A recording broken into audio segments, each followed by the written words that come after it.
ഈശോനാഥനെ അടക്കിയതിൻ്റെ പിറ്റേന്ന് ഭക്തസ്ത്രീകൾ കല്ലറയിൽ പോയപ്പോൾ അവർ മാലാഖ പറഞ്ഞതനുസരിച്ച് തിരിച്ചു പോകുമ്പോൾ യേശു അവരെതിരെ വന്ന് പറഞ്ഞു, ഭയപ്പെടേണ്ട, നിങ്ങൾ ചെന്ന് എൻ്റെ സഹോദരന്മാരോട് ഗലീലയിലേക്ക് പോകണമെന്നും അവിടെ അവർ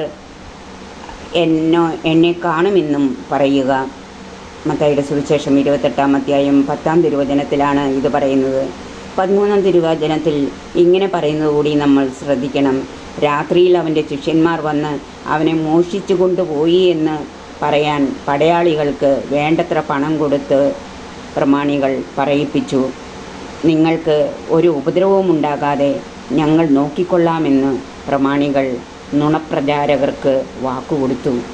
അങ്ങനെ 15-ാം വാക്യത്തിൽ വീണ്ടും ഇങ്ങനെ പറയുന്നു, ഇന്നും ഈ നുണപ്രചരണം യഹൂദരുടെ ഇടയിൽ പ്രചാരത്തിലിരിക്കുന്നുണ്ടെന്ന്. പ്രിയമുള്ള സഹോദരങ്ങളെ, ശരിയാണ്, ഈശോയെ ഒരു പ്രവാചകനുമായി മാത്രം കാണുവാനായിട്ട് പരിശ്രമിക്കുന്നവരുണ്ട്, അതിന് പ്രചരണം നടത്തുന്നവരുണ്ട്. ഈശോ ഉയർത്തെഴുന്നേറ്റില്ലെന്നും ഈശോ ദൈവമല്ലെന്നും പറയാനായിട്ട് ഒരുപാട് കാര്യങ്ങൾ അവർ നിരത്തി വയ്ക്കുന്നുണ്ട്. ഈ യഹൂദരുടെ അനുയായികളാണ് ഇന്നും ജീവിച്ചിരിക്കുന്നത്.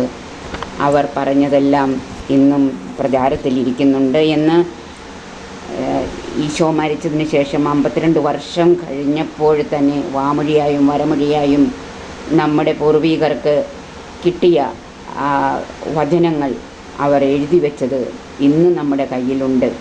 അന്ന് എഴുതിയ സുവിശേഷം ഇത്രയൊക്കെ നമുക്ക് മനസ്സിലാക്കാൻ കഴിഞ്ഞു. പ്രിയമുള്ളവർ, ഇന്ന് തന്നെ തിരുസഭാ മാതാവ് മാമോദീസായിലെ വ്രതനവീകരണം വയ്ക്കപ്പെട്ടതും ഈ ഒരൊറ്റ കാരണത്തിലാണെന്ന് നമ്മൾ മനസ്സിലാക്കണം. നാം ഓരോരുത്തരും അയക്കപ്പെട്ടവരാണ്. മാമോദീസ മുങ്ങിയ ഓരോരുത്തരും ഈശോയെ ദൈവമായി ആരാധിക്കുവാനും ഈശോയെ പ്രഘോഷിക്കുവാനും ഈശോ ചെയ്ത കാര്യങ്ങൾ മറ്റുള്ളവരോട് പറഞ്ഞു കൊടുക്കുവാനും കടപ്പെട്ടവരാണ്. ഞാൻ മരിച്ചു, ഉയർത്തെഴുന്നേറ്റു, ഇന്നും ഞാൻ നിങ്ങളോടൊപ്പമുണ്ട് എന്ന് അറിയിക്കുവാനാണ് സ്ത്രീകളോടും ശിഷ്യന്മാരോടും നിങ്ങളെ കാണുമെന്നും അവരോട് പറയാൻ ആവശ്യപ്പെട്ടതും തന്നെ പ്രഘോഷിക്കുവാൻ വേണ്ടിയാണ്. നമ്മുടെ മാമോദീസ സമയത്ത് ഈ പ്രസാദവരം നമുക്ക് ലഭിച്ചിട്ടുണ്ട്.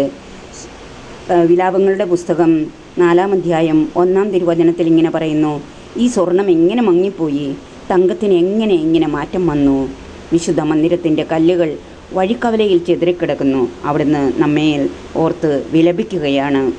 ഈശോ നമ്മൾ ഓരോരുത്തരിലും വെച്ചിരുന്ന പ്രതീക്ഷ നഷ്ടപ്പെട്ടിരിക്കുന്നതായിട്ടാണ് അവിടുന്ന് വിലപിക്കുന്നത്. ആയതുകൊണ്ട് നാളത്തെ വിശുദ്ധ കുർബാനയിൽ നമുക്ക് പ്രത്യേകമായിട്ട് പ്രാർത്ഥിക്കാം. മാമോദീസായിൽ നമുക്ക് ലഭിച്ച ആ വെള്ളവസ്ത്രം, ആ കൃപാവരം, പ്രസാദവരം നന്നായിട്ട് ഉപയോഗിക്കുവാൻ പ്രവർത്തക വരപ്രസാദമായി ഞങ്ങളുടെ ഹൃദയത്തിലേക്ക് അവിടുന്ന് കടന്നു വരണമേ. അങ്ങെന്നിൽ കൊളുത്തിയ വിശ്വാസത്തിൻ്റെ ആ ദീപം ഒന്നും കൂടി ഉജ്ജ്വലിപ്പിക്കണമേ എന്ന് നമുക്ക് പ്രാർത്ഥിക്കാം. തീഷ്ണതയോടെ അവിടുത്തെ തിരുമുൻപിൽ അണയാം. അവിടുന്ന് നമ്മെ എല്ലാവരെയും സമൃദ്ധമായി അനുഗ്രഹിക്കട്ടെ. ആമീൻ.